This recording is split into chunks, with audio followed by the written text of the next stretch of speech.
कहते हैं मृत्यु से ठीक पहले जब भगवान ने रावण से उसकी अंतिम इच्छा पूछी तो उसने ऐसे अधूरे कार्य बताए जिन्हें सुनकर स्वयं भगवान भी आश्चर्यचकित रह गए। रावण की पहली इच्छा थी धरती और स्वर्ग को जोड़ने वाली सीढ़ी बनाना ताकि इंसान सीधे चलकर देवताओं की नगरी तक पहुंच सके। सोचिए, अगर ये संभव हो जाता तो स्वर्ग और नर्क का रहस्य हमेशा के लिए खत्म हो जाता।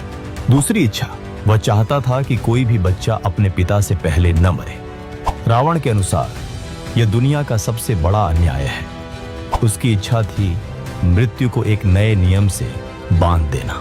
तीसरी इच्छा, उसने सोचा था मनुष्य मृत्यु के समय खुद अपने पाप पुण्य देख सके। इसके लिए वह एक अद्भुत यंत्र बनाना चाहता था जिससे यमराज के दूतों की जरूरत ही खत्म हो जाती और इंसान खुद जान पाता कि उसे स्वर्ग मिलेगा या नर्क।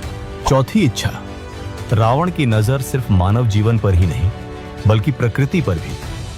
वह चाहता था कि समुद्र का पानी मीठा हो जाए ताकि प्यास से कोई न मरे।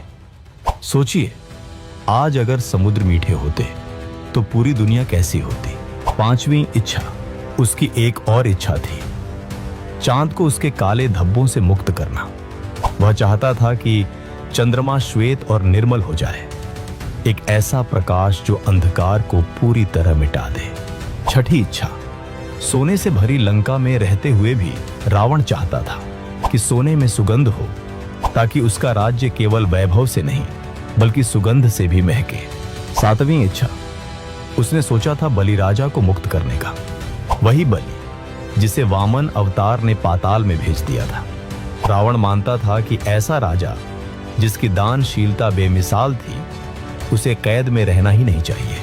आठवीं और सबसे अद्भुत इच्छा, रावण चाहता था कि पृथ्वी का भार उठाने वाले शेषनाग को मुक्त कर दे। उसने सोचा था इंद्र के वज्र और पृथ्वी के लोहे को मिलाकर एक अखंड खंभा बनाएगा जो सृष्टि का बोझ संभाले ताकि शेषनाग विश्राम कर सके।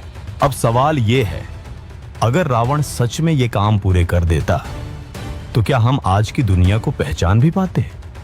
अगर आपको लगता है कि रावण सिर्फ नायक या खलनायक नहीं बल्कि एक रहस्य था तो कमेंट में लिखिए जय श्री राम और इस वीडियो को अपने दोस्तों से शेयर कीजिए।